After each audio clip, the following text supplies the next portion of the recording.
The Vision High School Sports Beat is brought to you by the 9 locally owned Vision Automotive Group dealerships from Buick, GMC, Chrysler, Dodge, Jeep, Ram, Hyundai, Ford, Kia, and Nissan, with locations in Webster, Henrietta, Greece, Penfield, Fairport, and Canandaigua. Online at visionauto.com.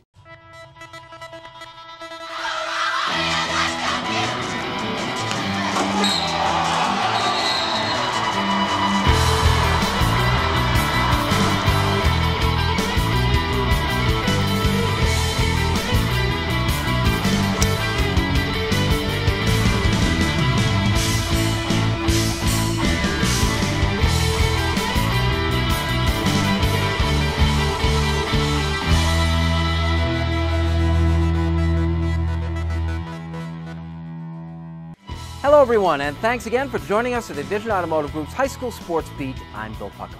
Every week at this time, we take a comprehensive look at sports in Section 5 in Monroe County, beginning with our honor roll of high school teams. At number 3 this week, it's the Pittsford men and girls soccer team. Its defense, in particular, unbeaten through 14 games at 12-0-2. Fully 12 of those 14 games are shutouts.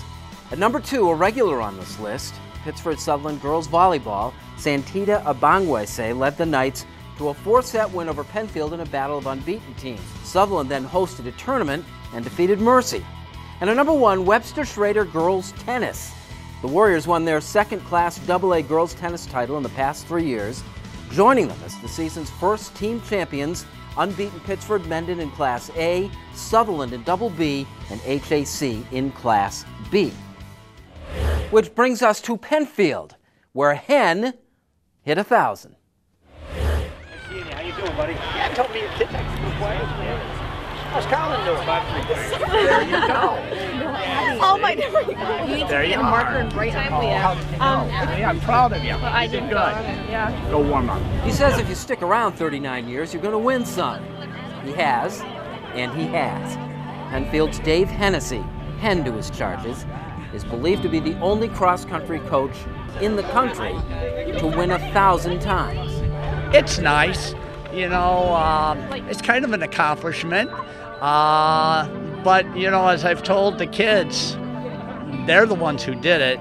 Yeah, I've coached them and I've talked to them and things, but I've never run the races. They're the ones who have, it's their accomplishment throughout the, you know, the history of the program.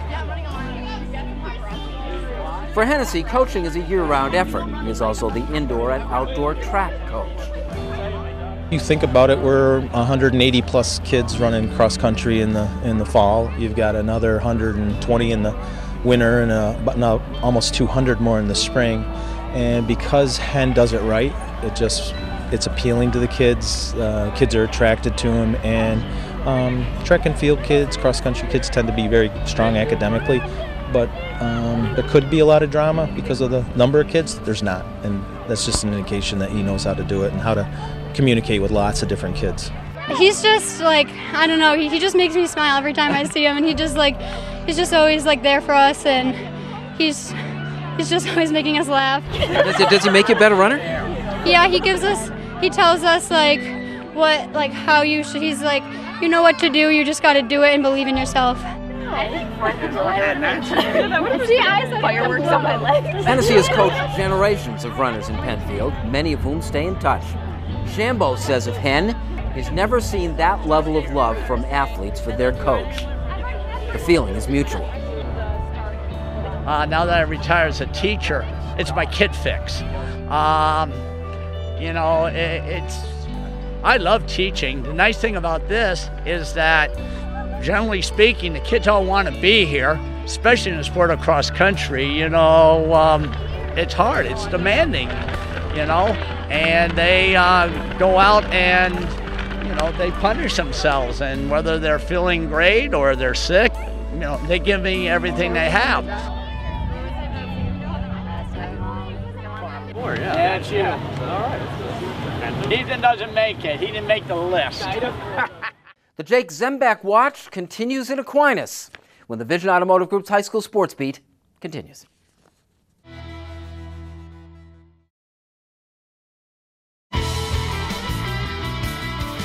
Welcome back, and thanks for joining us at the Vision Automotive Group's High School Sports Beat. I'm Bill Pucko. Let's check in now with our honor roll of high school athletes. At number 3, Bailey Bosley. She's with the Hilton Gymnastics team, and she led the cadets to an upset of Fairport in a 4-team meet. At number 2, another honor roll regular, Josh Mack of the Pittsford football team, who's making 200-yard games rushing a real habit. He ran for 255 in a win over Penfield. And at number 1, Nick Neemtu, the Webster Thomas cross-country team, who has wins in all 5 of his meets this year. Nick has emerged as the section's premier distance runner. Which brings us to Aquinas, where the Little Irish wait for one quarterback to heal while the other one develops. The perennial football powerhouse is a team in transition. Enjoy it, be good, we get back to work Monday. Everybody got me? I'm very proud of you. Number 8, everybody is. When we last saw the Aquinas football team, it was celebrating its 8th consecutive sectional championship on its way to the state title. Sophomore Jake Zembiec had the world on a string. State Player of the Year, he was on everybody's collegiate want list. He still had 2 years to play for the Little Irish. Fast forward to Game 2 of the 2014 season.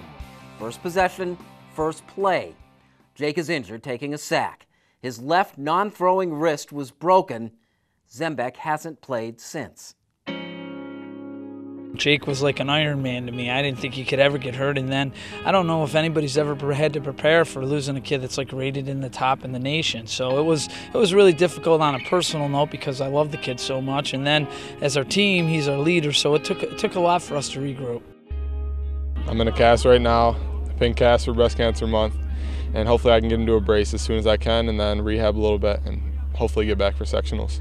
Aquinas lost that game to powerful Canisius 34-0. You know, it's just terrible in all phases. You know, we lose our star quarterback.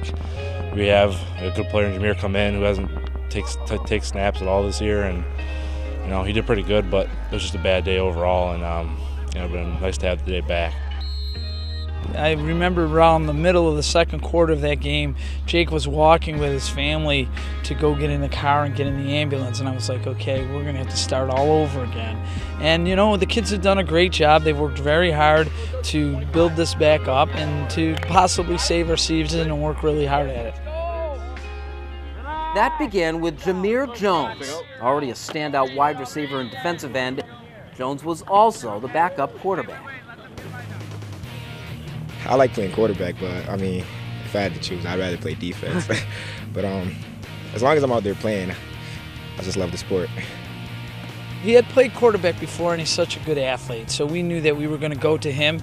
And the other thing is he's selfless. I mean, he was willing to do it and give up his position where he played on defense and receiver to do it, so it was a good switch for us. Zembiec, meanwhile, did his best to stay sane. It's really frustrating, especially on game day, to watch. You know, I wish I could be out there. You know, Jamir's doing a great job, but it's just a little different offense. And, you know, I think we're able to use our weapons a lot better when we're out there throwing 20, 30 times a game. But Jamir brings the running aspect to it. And, you know, Coach Tags lets Jamir run. He doesn't really let me run. He doesn't want me to get hurt, but that's okay. Junior year is the big year for recruiting. Most top recruits declare their intentions before becoming a senior. As the best quarterback from Section 5, this side of Canandaigua's Bill Shard nearly 30 years ago, Zembiec has been heavily recruited. Syracuse and Penn State among the college's most often mentioned. Junior year is huge, but every year is huge. I know I had a big year last year, but you know, especially now losing a year of kind of recruiting, not having a tape to hand out, next year is going to be even bigger. Meanwhile, since that Canisius debacle, Aquinas has done all right. With Jones at the controls, the Little Irish have won 3 out of 4. Those include a win over Pittsford and a 41-0 shutout of McQuaid.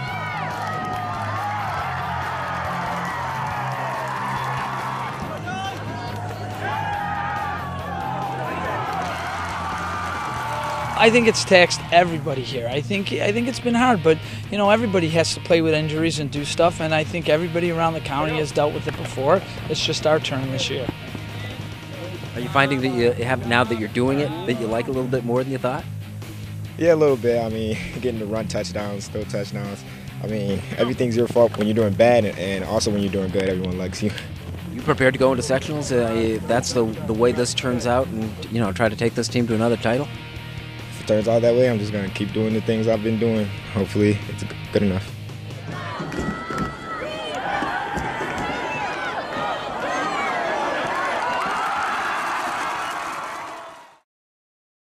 Zembiec got good news this week. His cast has come off, and the sectionals are still very much in play. When the Vision Automotive Group's High School Sports Beat continues, we have our top 5 high school plays of the week, and later on, it's our all-sports high school game of the week.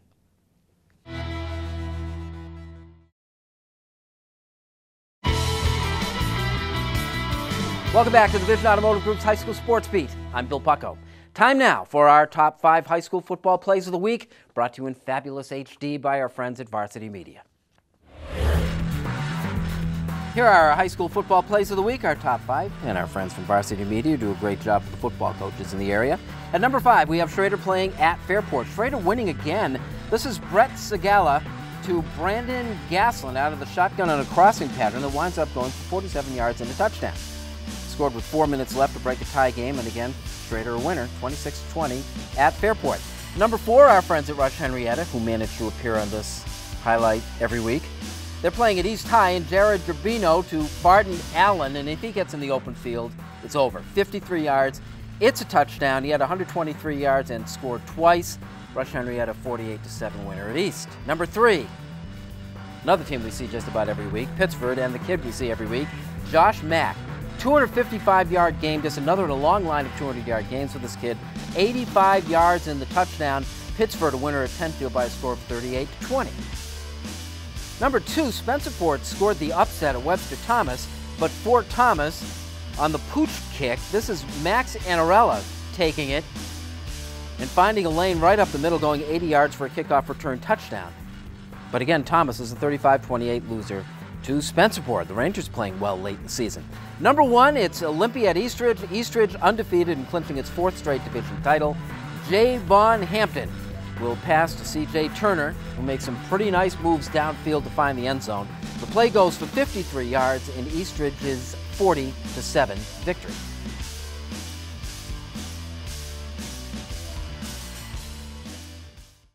Taking a game this week, here are some of the best you have to choose from.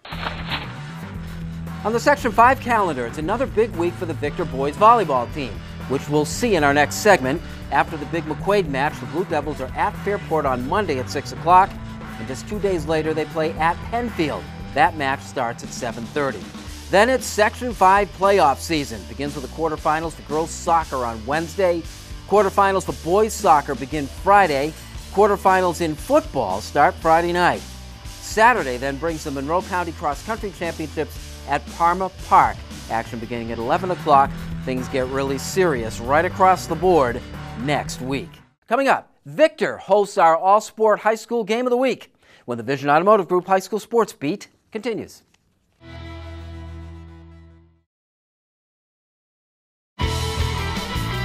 Welcome back, and thanks for joining us for the Vision Automotive Group's High School Sports Beat. I'm Bill Pucko. McQuaid at Victor, the top 2 boys volleyball teams in the region. Both entered undefeated. Both played up to their capabilities as they faced each other. It's our all-sports high school game of the week. Here's Pat Fahy. They're Section 5's elite in boys volleyball. The Victor Blue Devils are the defending Class B New York State champs. McQuaid won 3 Class A state championships in the past 4 years. Both came into the match undefeated and backed by a strong fan base. This is probably an atmosphere they're never going to get. Unfortunately, all of our fans don't always come like this out to sectionals or states when we've been in that situation before. And usually the teams that we play in Class B don't have a fans support like the McQuaid people do. So I knew that this was going to be a situation that they'd probably never see again, at least in their high school careers, and to take advantage of it. It's an opportunity to play one of the best teams in the state, which Victor always is. It's what you need to get better. You want to play the best teams. Victor is the absolute best that you could wish to play for. They're well coached, they're disciplined, they play hard. I mean, they've got a long-standing tradition here in the community with volleyball. They win. In Game 1, the Knights jumped out to an early 6-2 lead behind the highly scouted 6'5 senior Dane LeClaire. Victor called a timeout to regroup. Victor cut into the Knight lead with strong blocks at the net. Standout Colin Mahan, playing his third year on varsity and headed to a tour with the U.S. national team, brings the Blue Devils within one. McQuaid uses the serves of LeClaire to put the Knights up 15-11 on their way to victory. Highlighted by Garrett Noth spiking it, McQuaid wins 25-22. The Knights kept the momentum going into Game 2 and jumped out to a 6-1 lead. McQuaid used its size, worked hard blocking up front. But Victor would not go quietly. Mahan cut the lead to 2 with the spike. Battling back and forth, McQuaid would eventually widen the gap to 4 off a LeClaire set, and McQuaid's Charlie Saragusa with the winner. Knight sophomore libero Spencer Wickens had 17 digs on the night and helped McQuaid take the second game convincingly, 25-18. Facing the sweep at home, Victor would need a spark. When you're down 2 games, what are you guys saying to each other? What's the coach saying? We went out into the hallway in between the second and third game, and we all got in a huddle, and we very quietly, there wasn't any pump up going on. We very quietly said, "This is our game, all right? We're in Victor. This is our court. We've done it before. We've come back from 2-0 before, and we can do it again." Colin Mahan opened with a punishing spike for Victor's first point. A long back and forth made it 8-3 Blue Devils, and the rout was on. More from Mahan for a 23-14 lead. Victor avoided the sweep and had new life going into Game 4. Blue Devils take it 25-17. I thought we could do it in 3. You know, they showed some great heart. We really fought back, you know. It was great back and forth, but team that won. You can't really look back, got to move forward. McQuaid and Victor head into Game 4 with a packed house, cheering loud and often. It's incredible. I hope we can get a crowd like this every game, but we're going to have to deal with a smaller one because, you know, McQuaid Victor doesn't happen every day. About halfway through the fourth, Victor was up by 6, 14-8. A nice stuff by Victor's Colin Steele. The Blue Devils win Game 4, and the stage is set for a 5th and deciding set. I was nervous, and I'm sure the whole team was nervous. I just wanted it to be over. We got back in. I decided, you know, we were going to play for the team, and we were all going to play together. The early momentum was with the home Blue Devils. Up 9-5, the state champs forced McQuaid into a timeout. The Knights came out of the timeout, scored 6 of the next 8 points. The game was knotted up at 11. McQuaid went ahead 12-11. Charlie Saragusa with a pivotal point. The Knights on an 8-1 tear. LeClaire with 2 of his 6 kills. And it's a 21-14 Knight advantage. Again, Victor would answer. It was a 2-point game, 21-19. Trading points back and forth, it could have gone either way. Of the final 13 points, McQuaid was the only one to score twice in a row. 31-29 the final, the Knights would remain unbeaten. We struggled hard throughout the week, getting ready and focused. We had music blaring in our gym. Our coach prepared us very well. You saw it yourself, the crowd rocking and rolling. I think we played through it well, kept level heads, didn't really go up and down. And I think it was a well-coached game by both sides. It's unbelievable, and I really think that you need to play in one to actually experience it. And tonight, our cheering section came through, and the school hasn't always supported volleyball like in the past as big as other sports, but tonight, I mean, it's just amazing. It's amazing to play in front of a crowd like that, and it's just a great game. For the Vision High School Sports Beat, I'm Pat Fahy. A big thank you to our sponsorship partners at the Vision Automotive Group. They make the Sports Beat possible, as do you. Thanks again for watching, and we'll see you next week.